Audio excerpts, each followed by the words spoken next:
Yo, this is the GZA. Right now, you're watching the world of hip hop. Wu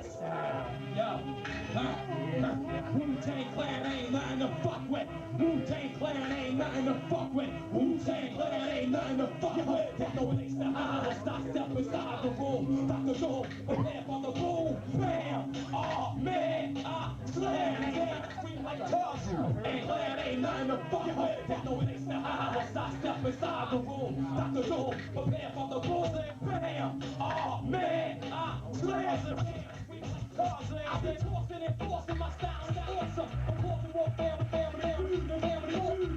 awesome. And those ain't scared, you're dead. Baby flying guillotine chops, fucking head. Listen, who is that? Hey, who is that? Who is that? Like no super dope, super. Me being no one. Oh no, nigga, who ain't show up.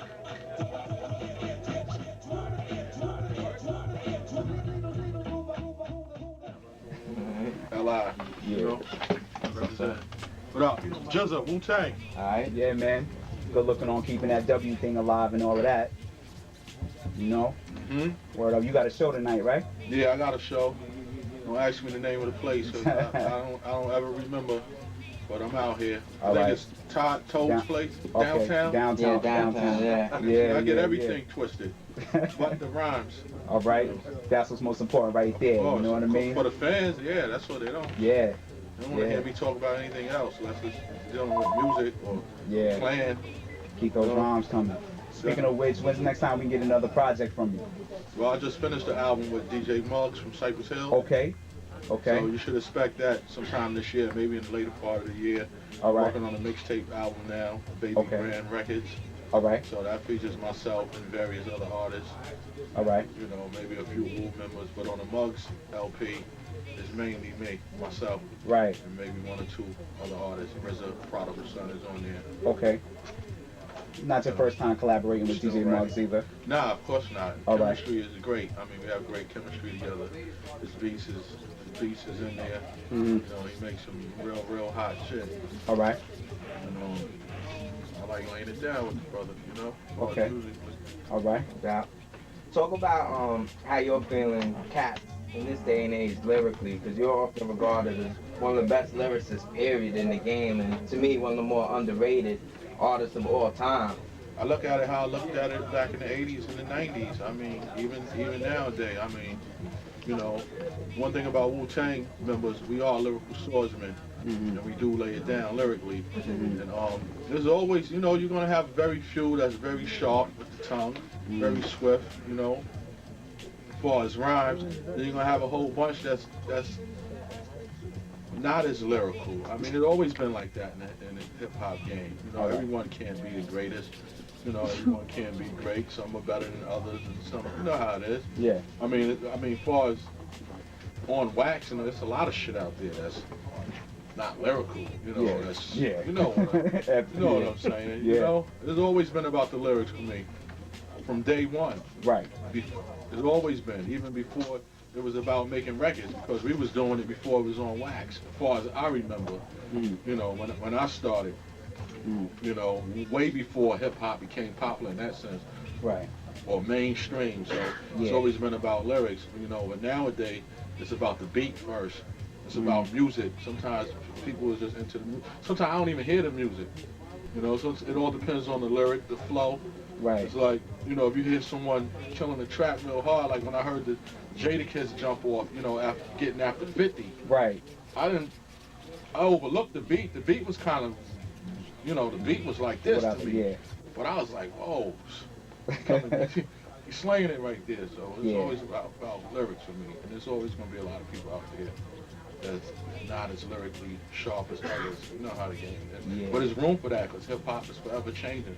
Yeah. So there's always going to be your commercial stuff, your hot stuff, your non-lyrical stuff, your party stuff. Right. Your gangster rap shit. Yeah. You know, all that and above. Right. Besides the brothers in the inner circle, like who else inspire you lyrically, past, present, future even? Lately it's just been self. Really, I mean, I don't really listen to radio too much. When I do, I hear what's, you know, when I'm in the car or I'm switching through the stations, I hear what's being played every day. So I'm not really getting a chance to hear what's out there, or what's underground, or that's why we need more of those. Satellite radio is about to come through and do its thing, cable TV and all that. We need more of those underground stations. Sometimes we forget about where we came from. I'm thinking about video, music box, and all that. I remember the times where we had to watch. We only could watch videos. You remember hot tracks and stuff like that? Yeah. We only could catch videos once a week. Yeah. And Channel now 7. Channel 7. Now we see them every day. So, when I do listen to the radio or I got the TV on, I'm only hearing what's on those stations and what's probably being played 100 times a day. Right. So a lot of that is programmed in you anyway. You don't really get a chance to hear a lot of stuff that's out there. But what makes me reflect back on, those underground stations and those college radio stations and all those underground markets that help launch artists that's not out there, that's not known, just like how Wu Tang came through. Right. There was a few DJs from the colleges and brothers we knew that helped us get through, but helped from promote those songs. Yeah. But the game's forever changing. No doubt. Pardon me if it's too personal, but Old Dirty Bastard, would you like to speak on that whole situation? Well, I wasn't with him. I mean, I arrived a few minutes after, he passed away up in the studio. But I don't really know what situation you're talking about. But nah, just you want to talk and other Wu members all in together now crew. That was myself, Dirty, and RZA, and I also did a song called True Fresh MC. Not the one that's on the Words from Genius album, but it was a demo before that with Dirt did the beatbox and I was rhyming. We did it because that's how we used to roll. He used to be an MC and a beatbox and a DJ, so he was multi-talented. And our earliest demo was made in '85, if I can remember. That goes back before half these rap niggas out here were even born. And, not to throw my age out there like that, but age is something that's not measured by numbers, or staying within length of time, because we know wisdom is the gray hair into men. Exactly. And the unspotted life is old age. Right. But just to throw that out there, that's how long ago we do it now, but it was in our heart. You got cats out there, they just think about making money before they think about making records, so they go in the studio with the idea of trying to make a hit. Exactly. Instead of going in and doing them, and doing what they feel in their heart, and doing what they feel is right for them. They going in thinking about, oh, I gotta make a club song, I gotta make this next banger, I gotta make a love song. Females buy songs, so we gotta target them. We gotta hit this. We need, and then you get caught up in all this other.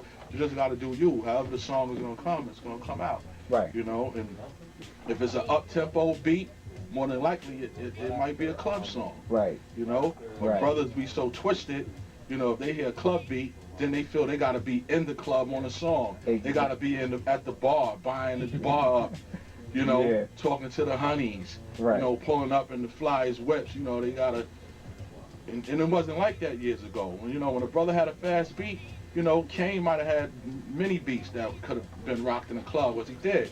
But he wasn't always in the club. He was always talking some lyrical shit. Yeah. Here I am, R.A.W., a terrorist, here to bring trouble to. It was all about rhyming. He had his, Kane did his thing. He was a ladies' man in that time. Right. But he was lyrical. He was an MC. I just use him as an example. I could go Rakim, LL, or Coogee Rap, or anybody that was in that era. Hip hop was much stronger then. But it was about doing what you felt was right for you. And it's always been like that for me, even to this day. Right. I may get a beat that may be different from, a beat is a beat. Right. So as far as writing, I'm gonna keep it where I've been keeping it. Right. When you mention the term MC, or just to mention the term MC, I always think of you as an MC. Define what MC means to you. Lyrical, flow, wittiness, intelligent. To me, lyrics should be intelligently clever. Intelligently clever. It doesn't have to be deep, complex, but it should make you think. I have a line where I say half these rap lyrics ain't thought-provoking. just a lot of beef till it get caught in smoke. But the problem is never cured. On top of that, many niggas be swinging wild, then drop the bat. You know? Spectators, they watch the human drama. This rap cat all in the street without his armor. You know what I'm saying? So, rhyme should be thought-provoking. It should have something, you know, it should be like a piece of history that you carry in your pocket. Something you can walk with.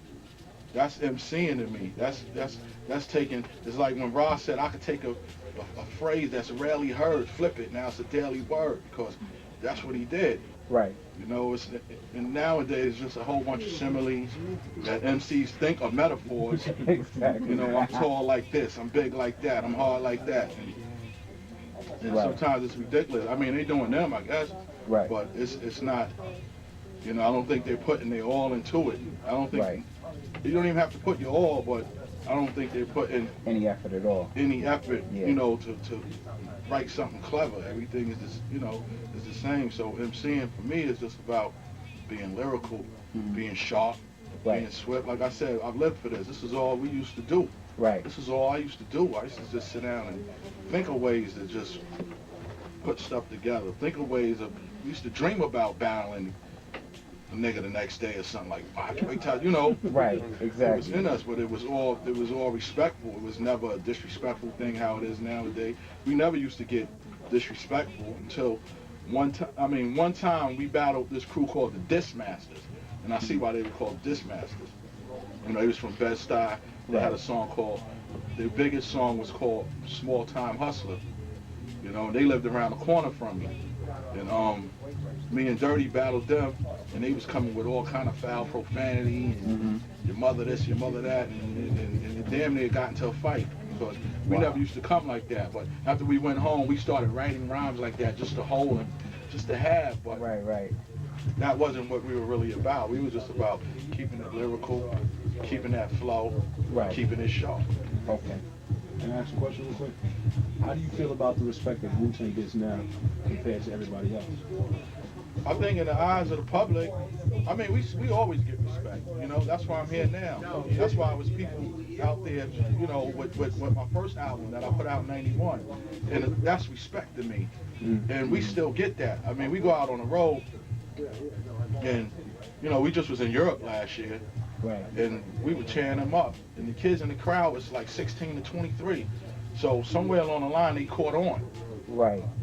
You know, and we were out, and we were doing some shows with a artist, you know, an artist who they were playing his video every day at that same time last year over here. You didn't see Wu Tang on there, but we were in Europe. They didn't even know who he was at all. You know, and there was people backstage like, oh, who is that? We don't. This ain't a chart. Listen, this ain't a chart crowd. You know, this is not a radio crowd. This is underground right here. So the respect is still there. It's just not on TV like it used to be. We're not on TV, all on TV like we used to be. We're not all on radio. You know, but we still there. And I think people are still waiting for something to come out. And if nothing ever comes out again, it's still gonna be that love and that respect. And because we laid it down already. You know. Favorite Wu record of all time? Favorite Wu album of all time? Oh, mine? Yours. I don't know if I have a favorite Wu record. I mean, there's so many that I love for many different reasons, man. I could go on. I love Triumph. I love Triumph. You know, when I first heard Inspect the Deck on that track, I didn't even want to go anywhere near it. So I was like, how can you go behind that? How can you follow that up? You know, and the way that beat was kicking, you know, it's many different tracks like that. Was any on top of that? My favorite album would probably be Wu Tang Forever. Probably be my favorite, Wu Tang Forever, as far as Wu Tang albums. So, you know, it's many different songs I like. Is there any song you like performing the best? It all depends on what it is and with the crowd, how the crowd is, you know, reacting to, you know, their response.